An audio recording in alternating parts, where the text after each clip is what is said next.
Words are about to be spoken here on the Extreme Life of Matt Hardy, brought to you by the Ad Free Shows, Podcast Heats, and Wrestling According to Alba Networks. I'm John Alba. That's the broken one, the welcome one, the spoken one himself, Mr. Matt Hardy. What's going on, Mr. Hardy? It's a beautiful life, man. I woke up on the right side of the ground. Everybody's good. Everybody's healthy. We just returned from a lovely vacation, which was celebrating Barty's birthday early, just because we're busy this next weekend or so. You and I will be doing a little business together. But yeah, everything's great, man. No complaints. No complaints on my end. Life is beautiful. Yes, we will be together this weekend. More on that in just a minute. We're live on WrestlingAccordingToAlba.com. V1 says Rajiv, of course. What up, man? That's what's up. Yeah, man, it seemed like a great vacation you guys had. You got to go check out some pretty cool stuff. You were checking out some animatronics, some vintage like 80s, 90s animatronics. What did the kids think of that? It was cool. So the kids are huge fans of Five Nights at Freddy's. This has kind of been the trend for probably the last 6 months now. You know, I know it hit its popularity a little while back, but the kids have gotten into it quite a bit, and they're all into the animatronics, and every one of them are too. And Barty, my wife, found out that there's this place, which is the Volo Museum in Volo, Illinois. And we ended up traveling there. We stayed at the Great Wolf Lodge, which has a huge water park inside of it and all these other activities for kids. They are in love with this place. And they got super excited when we told them there's also one in Charlotte, which is a drivable, a couple hours away. So we had a great time there. They were just nonstop, go, go, go, go. I think it's going to be one of the most memorable family vacations, in celebration of Barty's birthday, for all the kids for a long time to come. And then we went to the place, and it was very chilly. It was very cold. And I know as soon as we were checking in, they said, oh, well, the first thing we'd like to see is those animatronics that you guys have. And the lady told my wife, said, oh, we're sorry. It just closed for the season a week ago. I'm so sorry, but we can't do that. I ended up meeting someone at the restaurant who was also a staffer that was in charge, had some pull. And she said, hold it. You're Matt Hardy, right? She said, wait, you're the Hardys. This is your kids too. I follow you guys on social media and your wife. And I said, yeah, we're here. We were hoping to see the animatronics that you had. The kids were real big into it. And that was our main purpose for coming here. And she said, let me go talk to the manager. So we got a very special private showing of the animatronics. And it was very, of course you did. It was very cool. It's good to be Matt Hardy. Yeah. You don't understand how good it is to be Matt Hardy.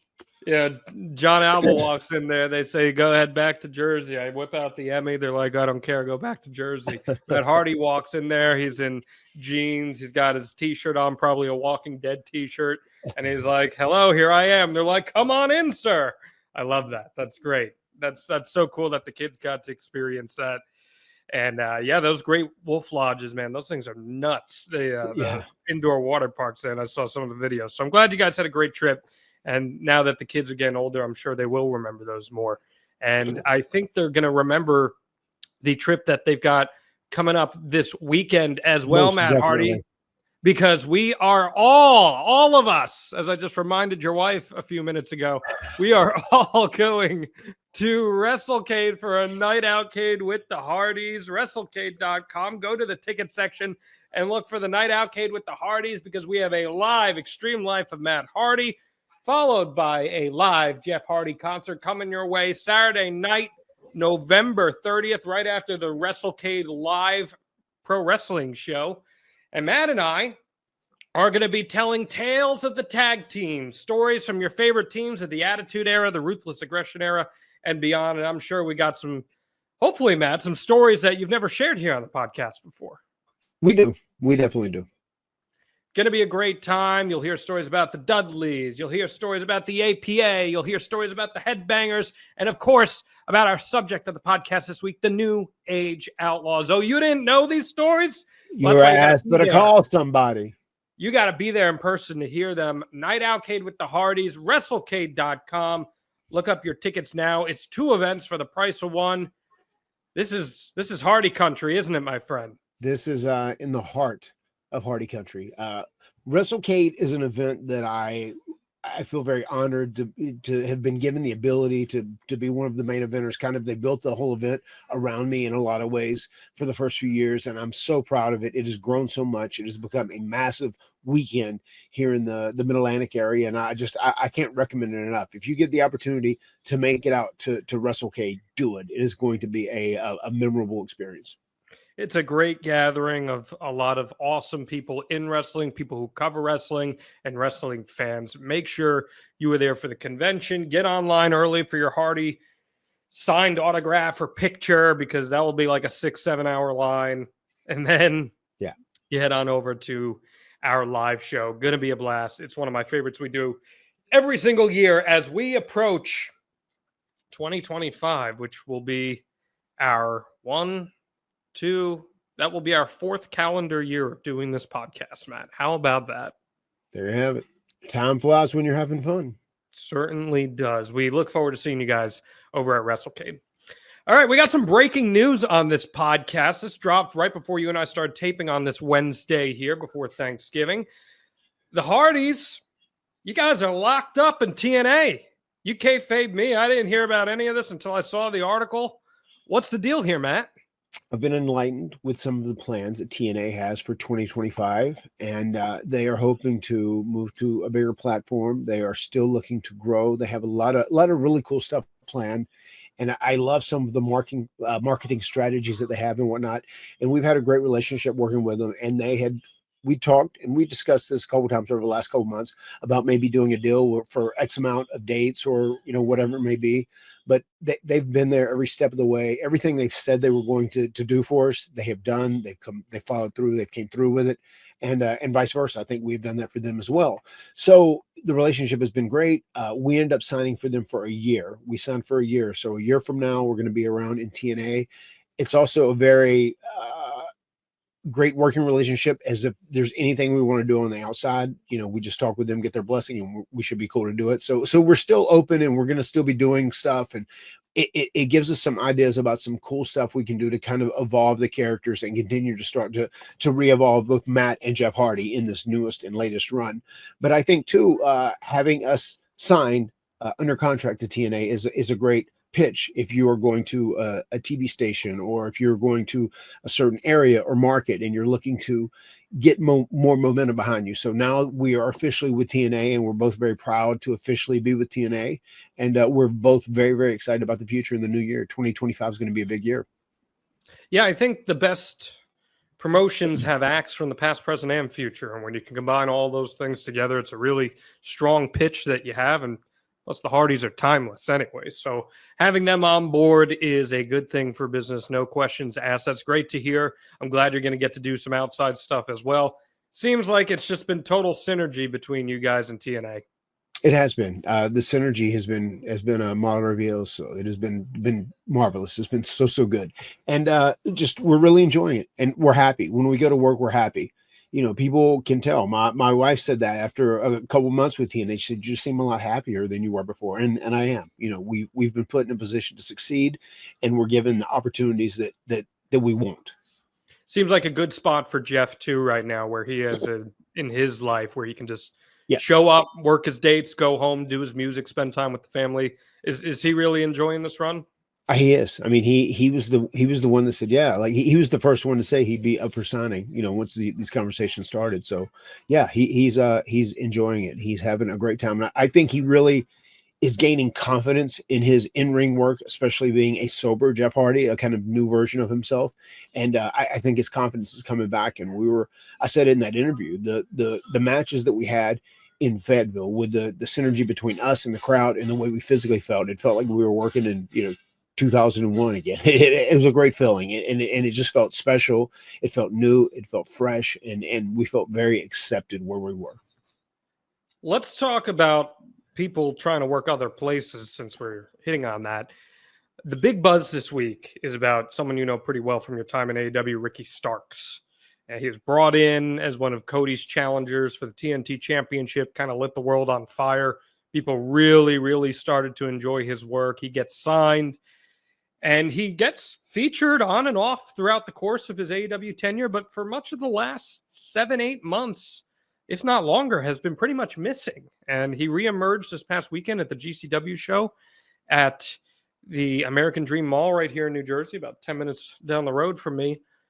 Right before Full Gear, he was backstage at Full Gear. He was supposed to be appearing for GCW some more, and then he reportedly got, not reportedly, GCW confirmed he got pulled from these appearances, reportedly due to some comments made by our pal Effie, a friend of the show, about the Khan family and AEW. Still, regardless of whether he was pulled or not, or the circumstances of that, Ricky Starks hasn't been used, and he's been a presence that I think a lot of fans have been calling for. Matt, what do you think of that whole situation and the idea of not using someone when they are under contract with you? Well, I can't speak into the reasoning they're not using them because I don't know those details, obviously. But I can say I do. I grew to like Ricky Starks so much. I love some Ricky Starks. We had a greeting. He would always hit me. He said, "What's up, RN?" That's what he would call me every time that I ran into him, and that kind of became our thing back and forth. And I'll leave that to your imagination what it might be. But I got a lot of love for Ricky Starks. I think he's extremely talented. He's extremely charismatic, and I think he gets it. You know, he gets the wrestling business, and I can see him being a big star in the future, especially if he gets the correct opportunity. As far as guys being there under contract, I guess if there is a dispute and maybe someone voices an opinion that is contrary to, you know, your company, or saying he doesn't want to work there, or whatever it may be. And once again, I don't know any of this, but I get, you know, Tony Khan holding someone under contract until the end of their deal. I mean, if they're being paid, it is what it is, and you signed a contract. But that happens in business all the time. So that's nothing new in pro wrestling. So that is one of those things that I'm not going to be too critical of, because that's just kind of how business is conducted in the big scheme of things. How do you feel about the idea of, hypothetically, I'm not even just talking about Ricky here, hypothetically, if someone doesn't want to be somewhere, the idea of them asking for their release since they're not being used and it not being granted? It sounds like you feel like that's within the business's right. I mean, it can be. In theory, if you signed a contract, you have made this agreement to do that time. So it is what it is. Now, I'm very different. I could see if someone did not want to be, if I'm the boss. I am not the boss, but if I was the boss and someone asked me like, "Hey, I'm not happy here. I would like to move on. I would like to do this. I'd like to do that." I get that. And I would probably think a little differently. Like if someone doesn't want to be here, like, and I'm paying them just to sit at home, I would probably release people, you know. But I think after the Ethan Page deal, where he'd asked for his release and he was granted his release, and then he shows up at NXT and then he becomes a hit at NXT, I don't think that's going to happen anytime in the near future for AEW. It's so fascinating you bring that up, because the argument from people is like, well, if you're worried about someone going to another program and being successful, why don't you use them on your program? Of course. I mean, once again, I don't know what the deal is, and I can't speak on things I don't know. I don't know what the heat is. I don't even mean just about Ricky. I mean, in a general sense, like if you're not using someone, but you're worried they might be successful somewhere else, wouldn't that give you an incentive in theory to try to use them and get something out of them? Yeah. But maybe the idea is you use them, they get really hot, and then they don't resign. Yeah, that's the idea. I mean, you know, WWE would do that too. Like if you weren't resigning, they would, you know, you could tell, like even when I did my last year at WWE, for instance, there was a point in time where they said, okay, well, we want to go ahead and get something, you know, get something on paper where we get you through WrestleMania, this, that, and the other. I said, oh, we'll see. You know, I'm not sure what I'm going to do. And then, you know, I sat at home for a little while, and I just went to some TVs and didn't do a lot. And then I came to TVs and like put some people over, and that's the deal. They don't want to like heat you up and get you hot into something. And then like right before I left, I was offered to do something, you know, with Wyndham and Jeff that was going to be like a big deal. And I had that little thing with Randy where I could do a potential program. And that was like their last ditch effort to get me to resign. And I mean, that's just, I get it from a business perspective. You don't want to get someone hot and then just hand him over to the competition. Well, it's funny you said that, like you did some jobs, you put some people over and stuff. Yep. To me, that's what would make most sense. If you have this person under contract, use them at least to enhance other people. You know, like you don't got to push them. 100%. I don't know if that. I don't know if Tony Khan is willing to enforce that all the way, like someone at WWE would, if that makes sense. So I'm not sure, but I mean, I agree. If you're going to have somebody and they don't necessarily want to be at your company, or you think they might go to the competition or whatever else, then I would utilize them to try and build other people, especially if they have invested time in your TV where they have become a star on your television. I would use that star power to help try and build other people, obviously. But yeah, I don't know the insides and outs, so I can't go too deep into it because I don't know what the internal issues are. Yeah, and again, I'm not even just referring to him. I'm saying in a broad sense. But let's talk a little bit about Full Gear. I was at this show. You got hold up too. I do want to talk about that, but I just want to say too. And then I went back and I saw some of the comments Effie made, and it was just so unapologetic, and it's such an Effie thing, right? Which is so funny. You can't say he's not authentic, man. It's so funny. I mean, whatever. It's just him being outspoken and unapologetic and not giving a fuck about what he's saying, which was fun. Effie's got a little Rebby Hardy in him. Yeah. Yeah. I say that lovingly. No filter. No, to see Rebecca. That's a lack of filter. I can't wait to see Rebecca this weekend. Could she wait to see me? Probably, but very excited. I get to hang out with you a few times in the next few weeks. You and I have a special trip in December that I can't wait to share with everyone what we're going to be doing. I'm so excited for that. Yeah, it's going to be fun. You're going to eat well, my friend. Let's talk about Full Gear. Let's talk about two guys who eat well. That's Big Boom AJ and Big Justice. Yeah. The Costco guys. Matt, I was really high on the prospects of this match. I know you were excited about it. They're the last match on the pre-show before Full Gear this weekend in New Jersey. Right. And it's QT Marshall versus Big Boom AJ. And they go out there and they put on the most sports entertainment-y match you can possibly think of. And it was just freaking fantastic. It was so entertaining, so much fun. And having been there in person, I would say it was probably the second loudest the crowd was the entire night. What do you think of the Big Boom AJ QT Marshall match and how all that came off and maybe what it provided for AEW that evening? I thought it was fabulous. I thought AJ did great, especially not being in the ring regularly. It's been many, many years since he has been. I thought QT was amazing out there leading the match, and it was put together in a very smart way. They had a couple cool, exciting hot spots, and then had a great finish. The way his son was, woven into the match and got a big reaction, a big pop, and the Rizzler, just people were going nuts for him. I mean, it's just, once again, I went back and watched some of their Instagram stuff and saw their family.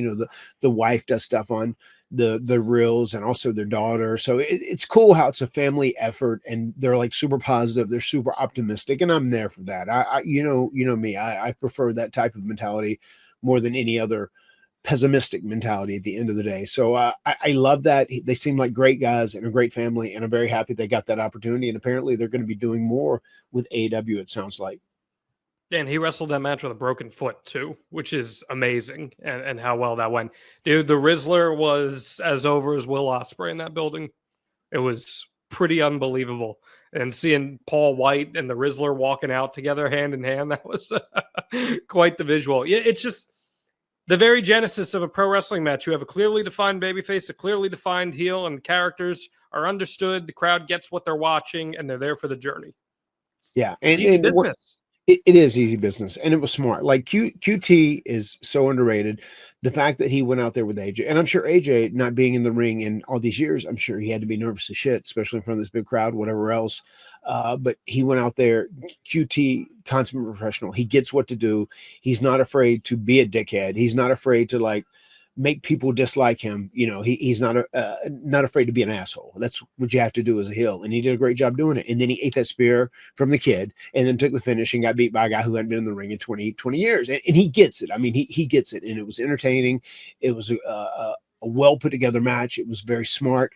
And once again, as you were saying, how the Rizzler got that big reaction, once again, it just goes to show how, as a character on a program, it's so important to have the crowd emotionally invested in your persona, what you're doing, whatever it may be. And it's just he's a kid who does the deal where he does the little deal, whatever he does. Oh, he does quiet and then here and then there. Like, his little combination of what he did. And it's so funny seeing him do Yeah, that and just the way the crowd reacted to it.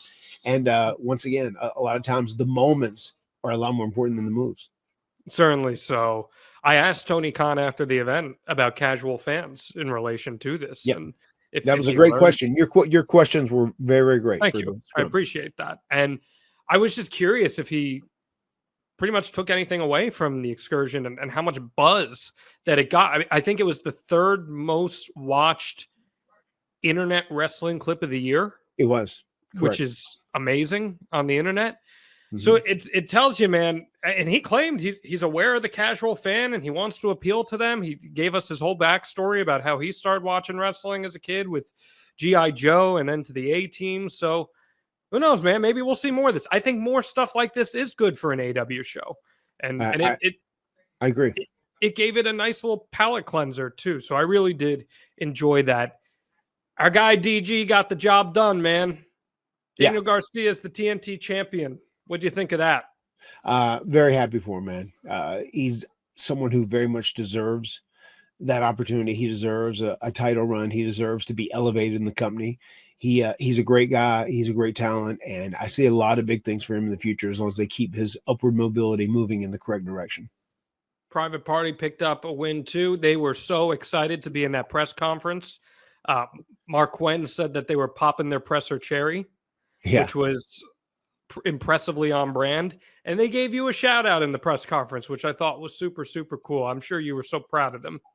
Yeah, it was. I was even on vacation, and it's funny. We were driving back. We happened to be, Isaiah said, "Hey, you got a couple of minutes?" And as we were driving from the Volo Museum back to the Great Wolf Lodge, I talked to him for like 5 minutes, and he asked about the match and like what I thought they should do or how they should act. And he told me a couple of things that they'd thrown out that they wanted to do, which he thought, like, what do you think about this? And I love that he got that feedback and said, "Yeah, good luck tonight. You guys kill it." So I love chatting with those guys. Anything I could ever do to try and give them a little bit of direction or insight or just, give them something to think about. It's always my pleasure. They're my bios, man. They got their shots theme back too. Everyone's chanting shots with them.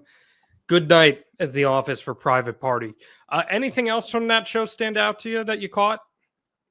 There wasn't a lot. I haven't seen the whole show in its entirety. Obviously, I just caught the some of the pre-show, and I made sure to go out of my way to watch the AJQT match, and that's about it.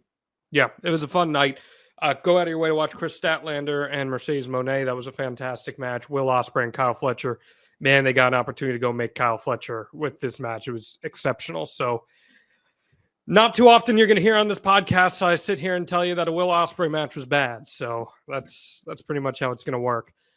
On the WWE end, Matt, real quick before we get into our main topic, CM Punk with the Bloodline ahead of Survivor Series. I know that raised some eyebrows for you. What do you think of his inclusion there?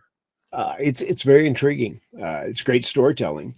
I love the fact that they played back some footage of when Punk first showed up and said that he was the first Paul Heyman guy, and he said before he was ever the Bloodline's wise man, he was his wise man, and that was a great little nugget. That was a great little seed that they planted that they might could use somewhere down the road. And I remember times in the past where WWE said, "Oh, go ahead and say this. We're not sure if we're going to go there, but just in case we do, we can always look back at this moment. We can plant the seed." So it was cool. It was cool, and I think it makes for very compelling, interesting storytelling. And I think Roman and Punk going back and forth is going to be great TV.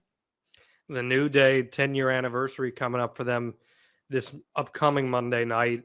Seems like there's trouble in the homeland for the two of them, Xavier Woods and Kofi Kingston. Maybe we see Big E, but let's say, hypothetically speaking, Matt, this is the end of the New Day for the foreseeable future. I mean, what do you think about the run they've had the last 10 years and those guys as performers? It's been remarkable. They have had an absolutely remarkable run. They go down as one of the greatest trios teams to ever exist and go down as one of the greatest tag teams to ever exist. Amazing how Vince McMahon would break teams up a year into existing. And yet this team has lasted nearly 10 years, which is pretty fantastic. So shout out to those guys. Real quick before we get to our main topic, Rajiv asking, in Matt's opinion, is it fair of talent to take it personal when they're sitting at home not being used? building on our Ricky Starks conversation. Yeah, I mean, I guess it is fair. I guess they can feel that way. I mean, it depends on the whole scenario. It depends on the whole reason why you're sitting home, I guess. If you understand the whole story. And, you read stuff online, but you never know until you really talk to all parties involved. That's the only time you know the story. Like as I hit that old Matt fact, Matt doesn't speak until he has all the facts. Yeah. So who knows? But I mean, I get it. If you're sitting home and you feel like you're sitting at home and it's unfair, the reasoning you're sitting at home, I get why they could take it personal. But a lot of times you just have to keep in mind it's business, and like life is almost life is too short to be stressed out and panicked and aggravated. So you just kind of chill. You kind of roll with the punches, make the most out of every opportunity you get in pro wrestling. And one thing that AEW contracts generally allow is for their talent to work approved indie shows if they're not being used on TV. Danhausen could have sat at home and taken a paycheck despite not being used, but that dude's out on the indies every single weekend. Yeah, I mean, Danhausen's a hustler too, man. Lots of love for him. He's a great entertainer. He's a great commodity. And once again, you were talking about, AJ and Big Justice and the Rizzler and just, I mean, with Danhausen, there are so many different. There's so many different avenues you could take to put Danhausen on your TV program and get him over and make him sell tons of merchandise and make him a compelling part of your TV program. And I don't know. I don't know why they decided not to do that. But once again, I don't know the ins and outs of all the details. Whatever it may be, we will see what happens. We will just have to let it play out, Matt Hardy. Just let it play out, baby. Okay, let's get to it. We are talking New Age Outlaws on this week's edition of the Extreme Life of Matt Hardy. But before we can, you know what I got to ask? Please, Matt, hit us with that Thanksgiving Matt fact. Matt fact, Matt bereaves the self-service salad bar. Just germs, ickiness. What's the thought on that? So the kids wanted to eat at Chuck E. Cheese, and there was a Chuck E. Cheese not far from us when we were staying outside of Chicago, Illinois. And we went to the Chuck E. Cheese, and they had a salad bar, and I actually got it. And I love salad bars, but the pandemic killed so many salad bars. One of myself and Rebecca's favorite restaurants in Southern Pines, a real nice steak and prime rib place called Beef Eaters, which we love. It's a real nice locally owned restaurant. It's been around for decades. They had the most epic salad bar of all time, but after the pandemic, that was no more. Now you just order a salad and you get there's a third of those items you can choose that used to be on the salad bar. I think Ruby Tuesdays, they've got rid of most of their Ruby salad Tuesday used to have the big salad bar. Yeah, they used to have the big salad bar, which I loved that back in the day. And because I was able to indulge in that salad bar at Chuck E. Cheese, it made me bereave the salad bar, man. I love the salad bar where you go up and you make it. You're able to eat a couple salads. You're able to pick the different pieces of vegetables that you want on it, whatnot. Like those are just good days. It reminds me of my childhood, my younger years.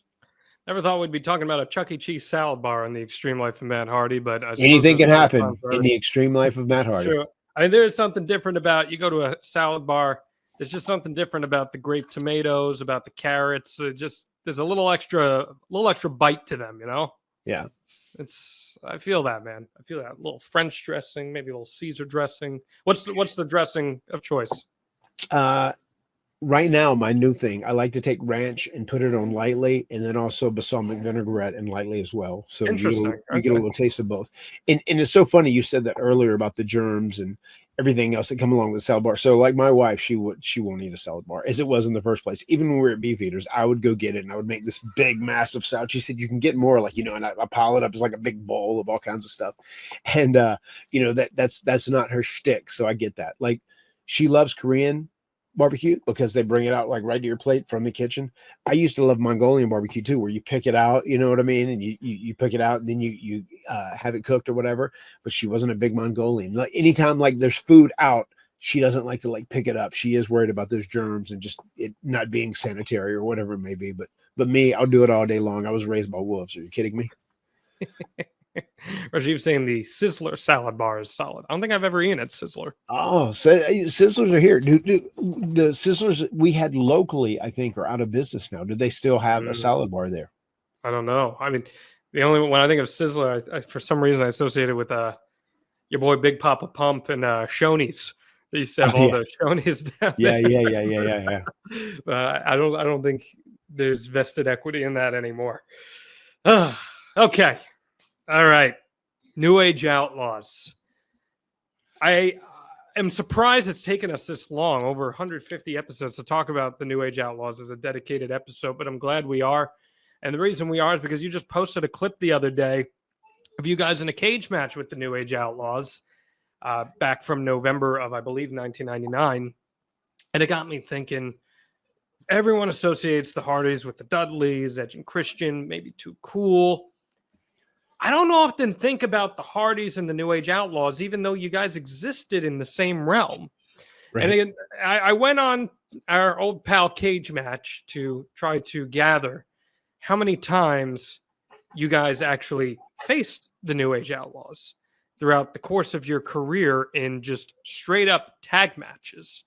And by my count, 1, 2, 3, 4, 5, 6, 7. Just 7 times in your career, including house shows, you guys faced the New Age Outlaws. However, you've worked with Road Dogg and Billy Gunn for 30 years. So Right. I want to dig into them a little bit, their journeys, and how you guys end up with them. So let's turn the clock back a bit to the mid-90s. Billy Gunn and Road Dogg are in 2 very, very different places in their career. BG James, he's the roadie working with Jeff Jarrett. And Billy Gunn is part of the Smoking Guns working with Bart Gunn. What do you think of the 2 of them in that mid-90s period as they were trying to find their spot? Here's the reality. Our bodies change over time. And when you used to think that you'd be able to fit into that small, maybe nowadays you need to fit into that medium. And that's okay. There's nothing wrong with that. But one of the challenges that can come with that is, while it may fit you perfectly around the arms, that brand new t-shirt, on the stomach, it may not be exactly the same. And I know firsthand because I have encountered that over the years, especially as I got into my 30s. That's why both Matt Hardy and I, as our bodies respectively change, and yes, even his skills diminish at times, we both trust True Classic. True Classic is going to give you some of the best-selling t-shirts, hoodies, jeans, and more in 3, 6, and 9 packs out there. What I love about True Classic is that they are premium products available at an affordable price. They're shirts that define your best features with the absolute perfect fit. They're snug in the arms and chest, so yes, it looks like I'm kind of jacked even if I'm missing the gym. And it gives you just the right amount of room over in the midsection, which, let's be real, everyone, it's the holidays. We know we're going to be indulging in the delectable offerings that come with the holiday seasons. True Classic is going to help you find clothes that fit perfectly. You can mix and match clothing to work with your lifestyle, and True Classic offers a 100% perfect fit guarantee with easy returns. So why wouldn't you trust a brand with more than 4 million customers and 200,000 plus reviews? Let's help you out here. The holidays are here, and True Classic's ultra comfortable, perfect fitting essentials make for the perfect gift for you and all the men in your life. So if you're ready to upgrade your closet like Matt Hardy and I have, shop now and unlock big savings during their huge holiday sale. Just go to our exclusive link at trueclassic.com/Hardy to save. That's trueclassic.com/HARDY. Please support our podcast and tell them that we sent you. End the year with holiday cheer, thanks to True Classic. We were fans of the Smoking Guns. We enjoyed their work. We thought they did some cool moves, a little more. They were bigger guys, but they were a little more athletic. And there were times where Billy Gunn would flip and fly around a little bit. So we dug the Smoking Guns. And then upon meeting them, which we were there, and there was a chance where Jeff and I, as the Hardys, one of the first matches we had were against the Smoking Guns. It was in Charleston, South Carolina. I'll never forget. It was a very cool moment that we got to work with those guys. And I got to wrestle Road Dogg in a singles match. And I thought one of the coolest things was, I said, like, he said, is there any big bump you would want to miss or whatever, anything spectacular you can do? And he let me miss a 450. And I remember it was that hard ass ring, and it almost broke my sternum. It may have cracked it. I have no idea, but it was like, it hurt for weeks after that. But if you ever get a chance to see that match, Matt Hardy versus, I guess he was Road Dogg or the Roadie then, whatever his official title was. We have a singles match and I'm missing 1.5. I eat it whenever I hit that mat for sure. But no, we like those guys. I know whenever they first became the New Age Outlaws, they knew that I sewed myself and Jeff's Oliver tights and our headbands and our outfits, and they had asked for headbands. Billy wanted one that said Mr. Ass, and Brian wanted one that said Road Dogg, and I actually made them headbands, and they were both very grateful for those, which was very cool. And they kept them around and wore them, and that's something we would joke about later on. They form in 1997. Road Dogg was running with Honky Tonk Man. Billy. It's a whole weird path of how they get to each other, but they win the tag team championship pretty quickly. Jim Ross dubs them Outlaws, and eventually that turns into the New Age Outlaws name. Billy was already a 3-time tag champion before he even started teaming with Road Dogg, and that was Road Dogg's first title. Right. Why do you think they were paired together from the get-go? What do you think gave them promise together as an act? I almost feel like because Road Dogg was such a good speaker, Billy is such a phenomenal athlete. I feel like they probably put them together thinking they would complement one another, and I think they did. I think they were very complimentary towards one another. Whatever Road Dogg couldn't necessarily do that was super flashy in the ring, Billy could, and whatever Billy couldn't do as far as like a promo or whatever else, whatever his weaknesses were, then that was kind of like Road Dogg's strength. So I think they really worked well together because they complemented one another. And I'll never forget after I'd made those headbands for them, once again, that's before we had a full-time job there. Once we started working in 98, everybody knows the story, or I've told this story, like you have to be 25 officially to rent a car. Sometimes I could get away with using the WWE voucher, which paid for the car because we were on such a small developmental deal. Sometimes I could bypass it and they would let me do it even though I was 24, but a lot of the times they would like shut it down. And eventually the headbangers started driving us everywhere, right? I would just sign it over to them and then they would get the car and then we would make the loop. But there was one of the earliest times that we showed up and they wouldn't let us get the car. And like, I remember Billy and Road Dogg both said like, "Hey, you guys all right? You guys all right?" I said, "Well, like I'm 24 and you have to be 25. I could sign this over. If you guys want to take the car, or could we jump in with you or whatever?" And they gave us a ride. They let us jump in with them and we did a loop with them, which was very cool, especially for new Hardys. These guys who were real hot right now, the New Age Outlaws were giving us a lift around. And that was a pretty fun experience hanging with those guys for the weekend. Take me through their personalities at the time. Late 90s, Road Dogg, big and boastful. Billy, all the makings of a future world champion at the time. I feel like every time Billy wrestled, Jim Ross would tell you he's the best pure athlete in all the World Wrestling Federation. So what were they like as individuals at the time? Road Dogg was always happy. He was always joking. Billy was very moody. He was notoriously famous for that. You didn't know which version you're going to get. Were you going to get Grumpy Billy or like Happy Billy? So you never knew. That was kind of like his thing for the longest time. But they were always nice. They were cool to us. Billy's always been very straightforward, like, says what he means, not a man of like many words. He doesn't like go on and on and on, but he kind of gets to the point of like what he wants to do and what he thinks is going to be best for the match or what he thinks is going to be best for the segment or whatever else. And he's still that way, I feel. And, Road Dogg, once again, just like life of the party nonstop. And then back in those days, they both could be wild childs as well, so there was a lot of that going on with those guys too, but they were definitely fun to hang around, no doubt. I don't know if you know this story. You might know this story.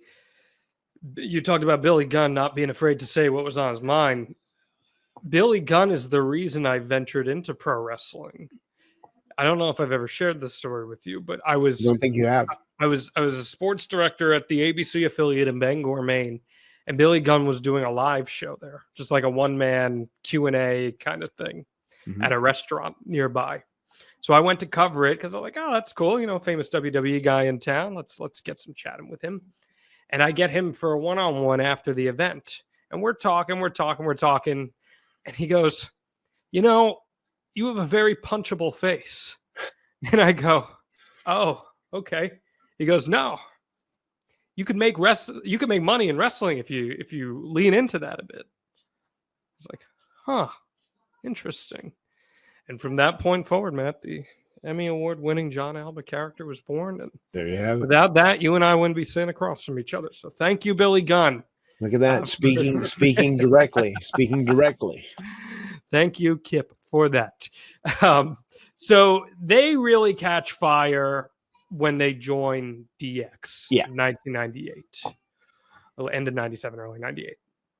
DX at the time is about to go through a transitional phase where Shawn Michaels is about to step away due to injury, and they need to expand their spheres of influence. What do you think the New Age Outlaws added to DX?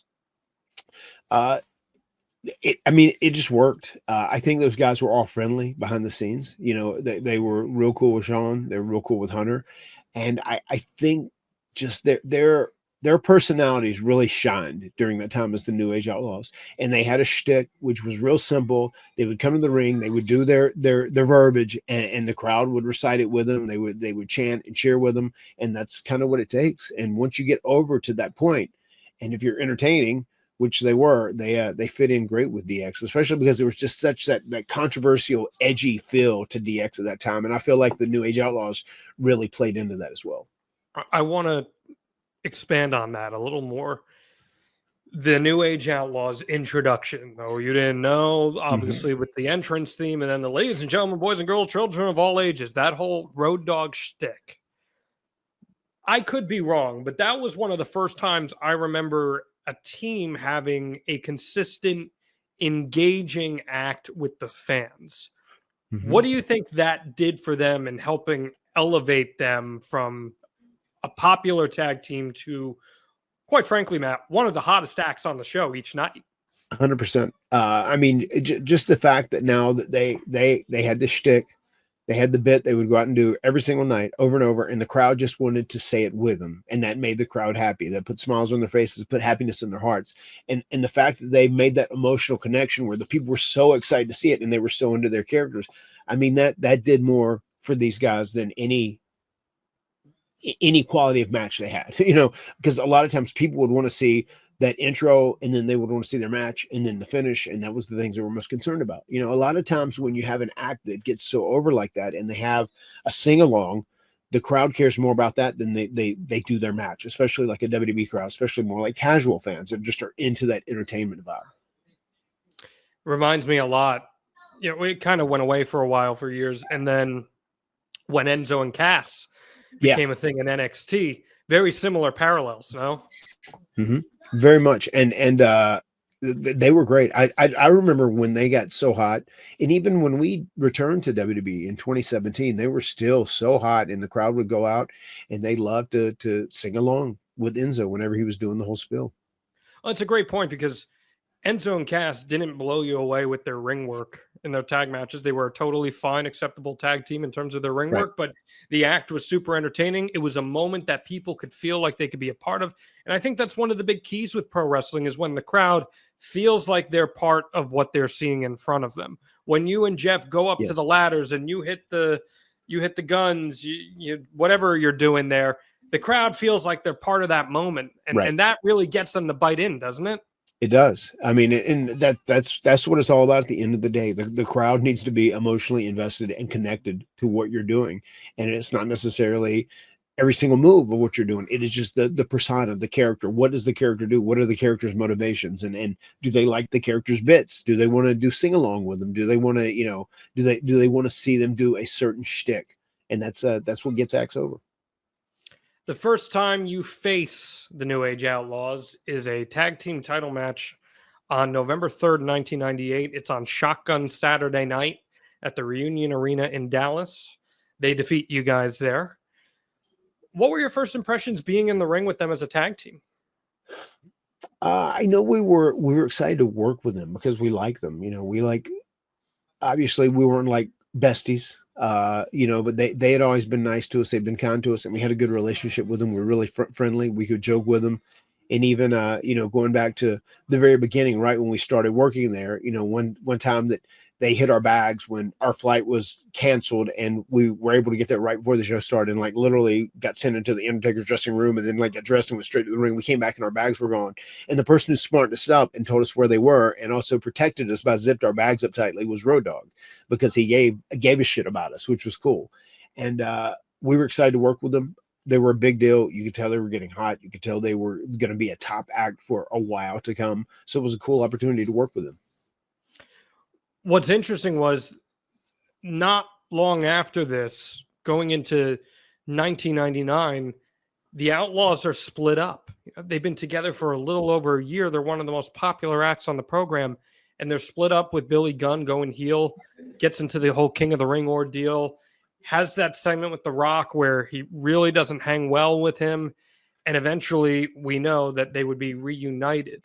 Where do you think the attempt came from to split them up and the idea behind that while they were one of the most popular acts on the card? That was always Vince's mentality. I think Vince saw an amazing athlete in Billy Gunn. As you said, Jim Ross said it ad nauseum, nonstop. I think Vince saw that and Vince said, okay, we've got this guy over. Like maybe now we can break him into a single star and he can become a main single star, which is going to be a guy that can compete for the world title and be like a top tier guy. And I think that was his intent. And it probably just didn't work out how he hoped it was going to work out. You got to keep in mind too, when that happens, it's clear that there are a lot of tag teams in the waiting, right? There's you guys, there's Edge and Christian, Too Cool, the APA. So if you do lose one tag team, maybe it's not the end of the world, even if they are one of your more popular ones. Yeah, the tag division was pretty stacked at that point in time. So they split up. It doesn't really work out all that well. And by the fall, so just a couple months later, they're already reunited. So it didn't take very long for them to get back together. And that's where you guys start to have some matches with them. You're wrestling them on SmackDown, you lose to them. You're wrestling them on house shows, you lose to them. You have the steel cage match. It's a 4-minute, 47-second steel cage match in Rochester. Pretty short steel cage match between you guys and the Outlaws. That is November 23rd, 1999. Do you have on the list when myself and Jeff and Big Show wrestled the new Age Outlaws and X-Pac? Yes. You have that on I have that. That was the next week after that. Yeah. It's such a funny story from that I just wanted to share. I remember we were having that match, and that was in Anaheim, if my memory serves me correct, right? The Pond. And I remember it was a sold out show. We were the last match of the night. And it was cool because we were winning. Jeff did a swanton off Big Show's shoulders, if my memory serves me correct. And I'll never forget, there was a point where I was in there doing a spot with Billy that he had called where he said, "Yeah, do this run at me, and then arm drag me, and then arm drag me again, and then just do a hip toss." And I'll never forget, we're starting the match, right? The crowd is white hot and they're just electric. We're the last match of the show. And I remember I'd run, and this seemed unorthodox, but he said, "Trust me, I've done this a million times."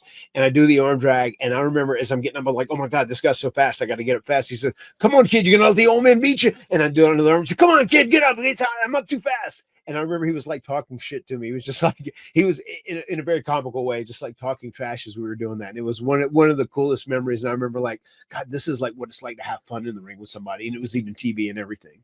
But that is a memory that I hold very dear to my heart, how he was doing that. And then finally I do that hip toe. I said, "All right, you did good, kid. You did good."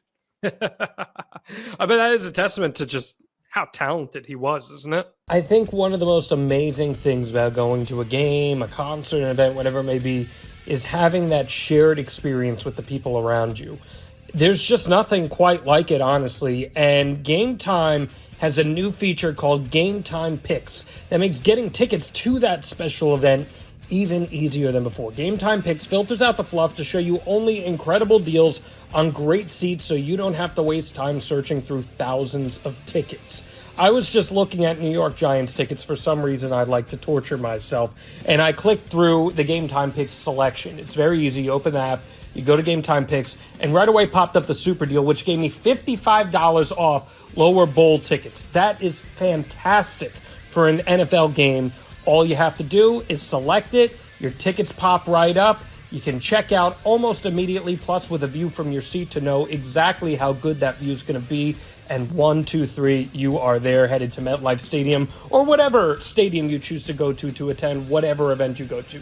Speaking of that view from your seat, I absolutely love the view from your seat feature because a lot of times you're going in blind when you're going to a show. Sometimes you've never been to the venue before. Sometimes the venue seating has changed from the last event you went to. So view from your seat allows you to get an actual picture of what is ahead and what you can look forward to when you arrive at your seat.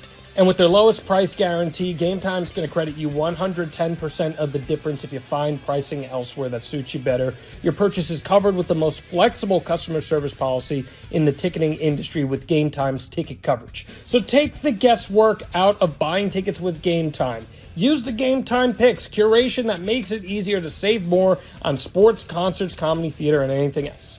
Download the Game Time app, create an account, and use code HARDY for $20 off your first purchase. Terms apply. Again, create an account and redeem code HARDY, that's HARDY, for $20 off. Download Game Time today. What time is it? Game time. Oh my God. He's just such a freaky athlete, especially for being so big. You know, I mean, the way he looks now is absolutely incredible. It's insane. He's an anomaly, no doubt. Yeah. Like Bill, and on top of that, Billy Gunn, much like Jeff, had 30 years where, you know, he stayed altered in some capacity. And, you know, now that he's all sober, and he's just such a pleasure to be around and just, you know, hear his story and kind of what he does and just what makes him tick. And it's great when you see guys that have had issues over the course of their life and one thing or another, and then they finally like get it all together, and Billy's there. I want to go back real quick to the cage match you guys had, which again, very short cage match for some reason, but you guys have the match, and you were telling me this week there's a story in that match as well. Yeah, there's a great story in that match too. So we were sitting there and we were talking about things that we wanted to do, and we had that point where I do a moonsault off the cage. You know, Jeff does swantons, and then we're going to do a thing where Billy shoots Jeff up and over. It's a spot we used to do on the indies all the time. I would do a surge to Will o' the Wisp. One of our spots was like Jeff would come in, he'd come off the ropes, and I would like duck underneath him and shoot him over, and he would drape himself on the top rope. So Billy said, if there could be a way like you accidentally kind of get out of the cage, and then, you know, we screw you over with X-Pac putting you back in the cage. And they came up with that, and it was so amazing. Like, Billy was so strong, he threw the shit out of Jeff, and Jeff went all the way up on top of the cage, which was crazy. It was wild. But the thing that was so funny, and one of my favorite moments in that, you know, Road Dogg was talking about all these. He's like, I know you guys do all these flips and you're cool, and, you know, you can do anything and you fly. He said, but I can tell you what, he said, I've been bouncing on my grandkids' a trampoline a lot. He said, and I can do a backflip. Like, I can do a backflip on there. He said, like, you know, I can do one. I feel like I might could do a moonsault like you guys do. I know you're doing it off the cage, but I think I could do one. I said, well, why don't you do it? I said, we've got a cage. You can like run up the ropes, and you can hold the cage to make sure you don't lose your balance, and then you can flip back, and I promise me and Jeff will catch you. Just do a backflip. Just you don't have to turn fast. He said, no, I can't do that. I can't. And then we kept telling him all day long, no, do it. We'll shoot you across, climb up, jump off, and do a backflip onto us. And then he said, I can't do that. He said, it's not even like, you know, we're hills, whatever. I said, no, I want you to do it. This is a great opportunity. If you can do a backflip on a trampoline, you can do a backflip off these ropes, and I promise Jeff and I'll catch you. And then later on that day, he said, really? He said, you think I could do it? He said, you guys would catch me, you'd spot me, you feel safe? And then he gets a little more confident, and then we do that. And it's so funny, as we shoot him across, he runs up the ropes, he jumps back, he does the backflip, and he lands, and you can just hear, like, as he lands, he's like, yeah, and he gets something, he's like, suck it, and he's so hyped and so excited, and it was amazing. It reminded me of Barty on this trip, right? We're going down the biggest ride. It's this raft. It's me, it's Barty, it's Woofy, and Maxwell. Maxwell was the only one tall enough. The other two had to be with their parent to do it. So we said, this is a big thing. I said, so you guys ready for this? I said, hold on tight, Barty. Barty said, yeah. I said, are you scared? And he says, I'm a little scared. He said, but that also makes me excited. And I said, okay, hang in there. And then we did it. And then and Barty's like, yes. Can we do it again? Yes. It was that same energy that Road Dogg had. Great. You know what I mean? It was incredible. I love stuff like that. That's great. I mean, Road Dogg's someone you wrestled a lot over the years. He would team with X-Pac quite a bit, actually, too. Yeah. And you've teased this story before, but you guys wrestled at the Rosemont in Illinois. Yeah. And that was one of the loudest crowds you've ever been in front of, correct? Yeah, loudest crowd ever. I mean, he was 4 feet from me, and I saw his lips moving, but I couldn't hear what he was saying because the crowd was so loud and so vocal. Wow. And once again, X-Pac, Sean Waltman, amazing, the consummate pro. Like, I loved working with him. I would work with him every day of the week and twice on Sunday. He's that good and that talented. So, unfortunately, things are not for long with the New Age Outlaws. There's injury suffered. They get back together, then they split up. Billy Gunn gets another singles push as the one Billy Gunn. Road Dogg teams up with a young gun named K Quick. Get Rowdy. I wonder if that K Quick fella ever became anything. I don't know. I heard he's immortal now. R-Truth, of course, a classic even back then.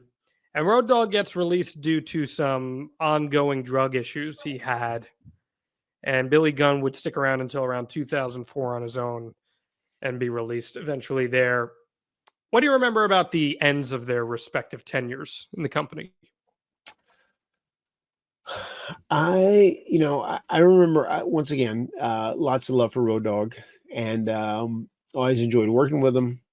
He was just one of those guys that he walks into the room and he makes people smile. He makes people laugh because he's always not afraid to make fun of himself or just tell a joke, whatever it may be. So always keeping everyone in a good mood. He's good for morale, as a lot of people say in the locker room. I just remember it was one of those things towards the end where you hope that he, can be all right in life in the big scheme of things. And I think that's probably what me and a lot of other people felt more than any other thing, So I thought it was cool when those guys kind of reunited in TNA, but I was very happy to see them back together again and still doing their thing. But, at the end of the day, man, especially people that I genuinely like and I get along with well, and I think they're good people. They have a good soul. I want to see them be good and be healthy and be happy. Why do you think Billy Gunn was never able to get over that hurdle and become a top star? I feel like it was probably because I don't think Vince perceived him as being a larger than life personality. And I think if Billy Gunn in his prime came along now, like at AEW, like just with his work rate, it would change because they kind of have a different different mindset nowadays there, much like a Jerry Lynn. I feel like Jerry Lynn was kind of in that same boat, where Vince didn't see a larger than life personality in him. And maybe even Lance Storm, in some capacities. These are guys who are great wrestlers and great athletes. But that's probably one of the things that held those guys back, because Vince really needed to see that larger than life personality, and he needed to see it like he needed to see it just emanating from the person nonstop all the time, and that's the kind of guys he liked to push. Which is crazy because if you've talked to Billy Gunn, he's a loud personality, and he's extremely outgoing. So it's interesting to me when performers have a difficulty in exuding that in the moment, but in their personal lives, they're very outgoing.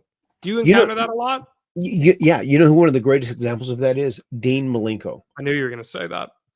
Because, when I first met Dean, when he came over as the Radicals, right? It was just like, God, this guy's a riot backstage, nonstop, got a ton of personality, always joking, doing this, and the life of the party. And it's funny. Then he would go out there, then he's the Iceman. He's the very serious wrestler, I would have never guessed that his true personality was like that. And it's strange that didn't necessarily translate to when he was on screen. Well, they do reunite in TNA, as you said, as the Voodoo Kin Mafia, which VKM, if you do the math, Vincent Kennedy McMahon. Did that pop some of the boys back in the day when they were calling some shots there at TNA? I'm sure it did. I mean, I think people were just happy there was someplace else that was trying to offer up some level of competition in any capacity, just because we bereaved the loss of WCW, obviously. So yeah, I'm sure there were people that giggled and laughed about it, but it's one of those things too. I don't know how great that's going to work in the big picture too. I think one of the coolest things about the New Age Outlaws run is that for so many years, and this, there was this like weird stigma with people who were in TNA. Like, I don't know if they're ever going to go back to WWE once they're in TNA. It's that's kind of the forbidden zone, right? And they do come back.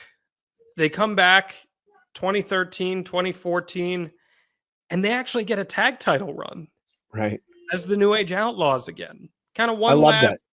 I was just going to say one last encore for the fans, maybe a generation of fans who missed out on their run, they get another opportunity. What did you think of that?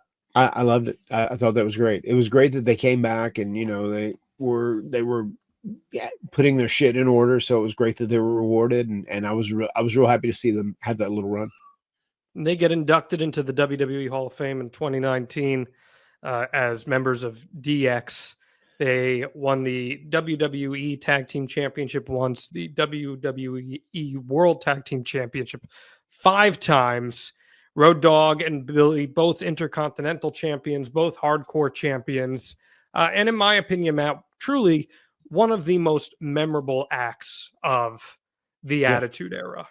When I think of the Attitude Era, I think of the New Age Outlaws. And as a kid, like you said, that sing-along, getting to do that with them, it really felt like you were part of something special. What do you think their legacy is in wrestling? I mean, I think they showed how a tag team can also be an entertainment act, a heavily entertaining act, much like they were with their sing along, with their bit that they would do every night at the ring, and then follow it up and have a good match. And also how a tag team could be like in a top position when they were in DX, because they were guys that were kind of, they put the weight of the company on DX and on The Rock and on Steve and on Taker, so they were in a very prevalent position. And I think it's they're a great testament to like an entertaining tag team can go all the way.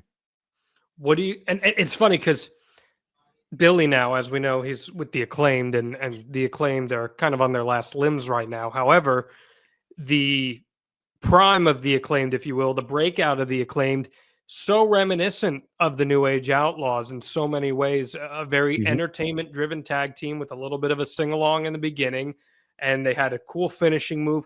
Very similar to the Outlaws, isn't it?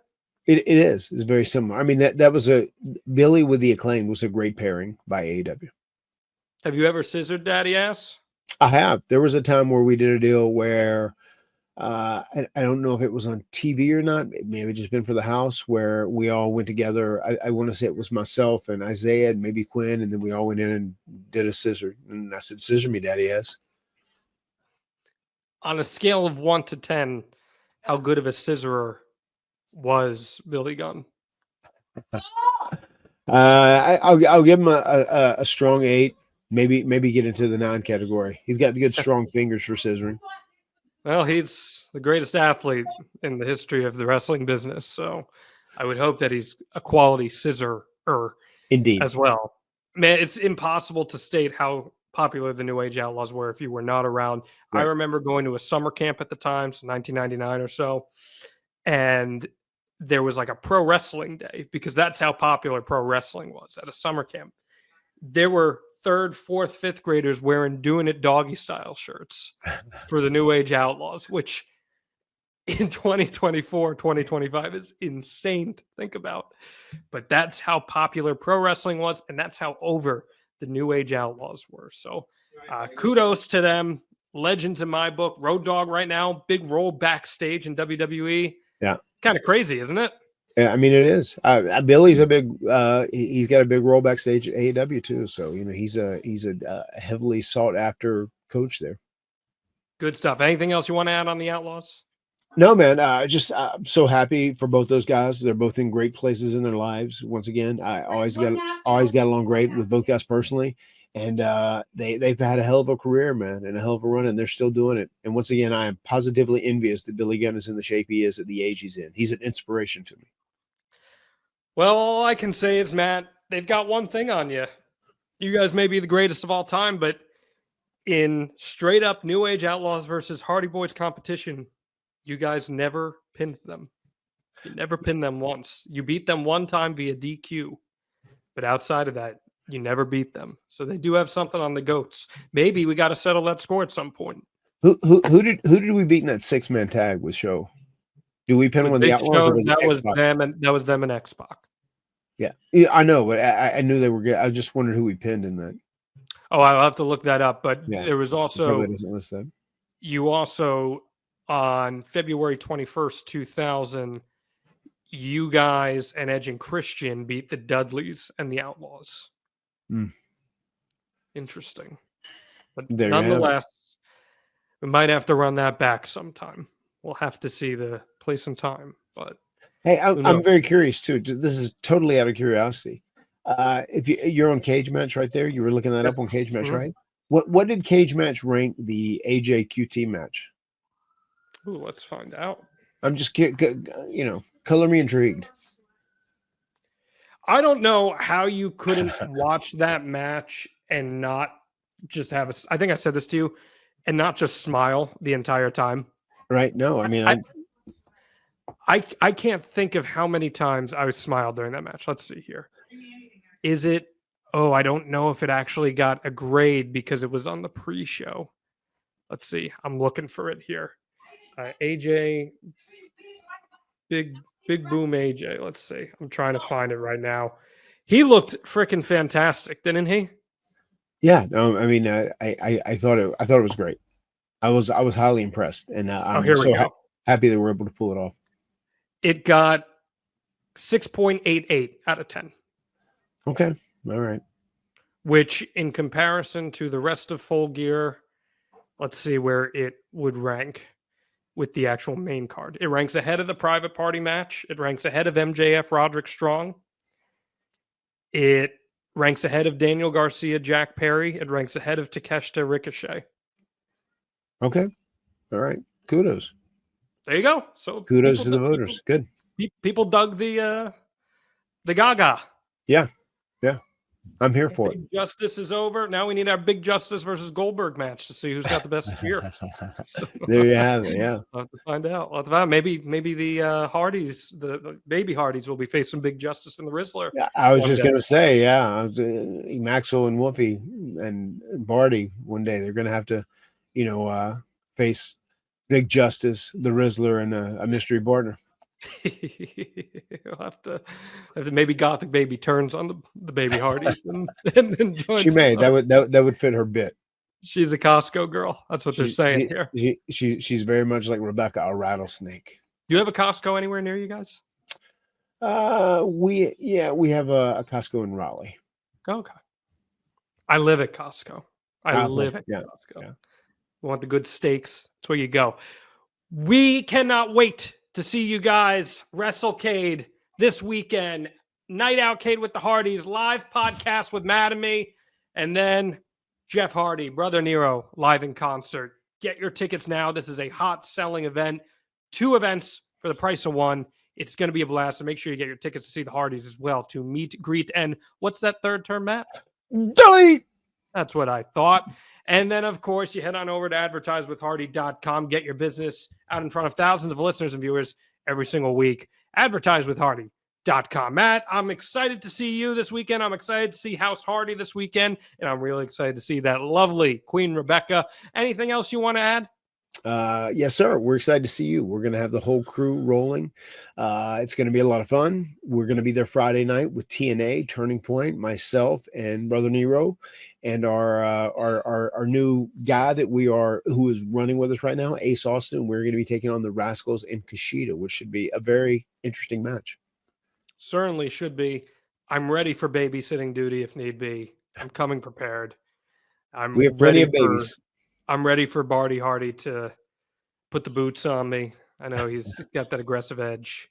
He does. And I know it's very hard to be Wolfie Hardy, so I'll have to prepare myself for that mentally. The words have been spoken. We'll see you next week right here on The Extreme Life of Matt Hardy. Delete.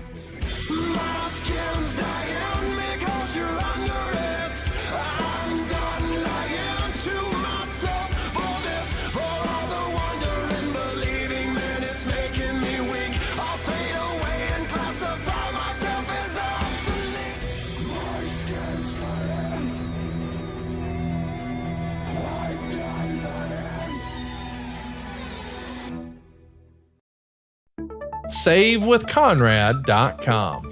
I'm Andy Cleveland from Appleton, Wisconsin. Longtime listener of the podcast. I listen to Something to Wrestle With, hearing all of the ads and things. We're at a spot where we wanted to refinance, and I know that's something that Conrad talks quite a bit about. We figured we'd give it a shot. I had a series of surgeries that were in a 15-month window. and it put us quite a bit with credit card debt. We had a lot of equity, over the years that built up in the house, so we wanted to take the equity out of the house and to pay off all those high interest credit card debts and get things back down to a manageable level per month. We worked with Larry and then Francis. It was awesome, talking with Larry. Everything was very helpful. Emails were fantastic, telling us what we needed to do. Francis was there to kind of nudge us along if we were dragging our feet a little bit. There's different forms and paperwork and things that you have to fill out. And anytime that we had a question, we would contact Francis by email, and she was just amazing. She helped us out, got those questions answered for us. You deal with other places they call, and you just feel like all they want to do is they just want to get the money, kind of take a piece of you. Working with Larry and Francis, it really felt they were helping us the whole way. They were very clear on what our intentions were and what we wanted, and they helped us meet our goals. So by doing this, much lower interest rate, everything is paid off, and now everything is so much more comfortable month to month. I'm Andy Cleveland from Appleton, Wisconsin, and I saved over $1,000 a month with SaveWithConrad.com. NMLS number 2129, Equal Housing Lender. SaveWithConrad.com.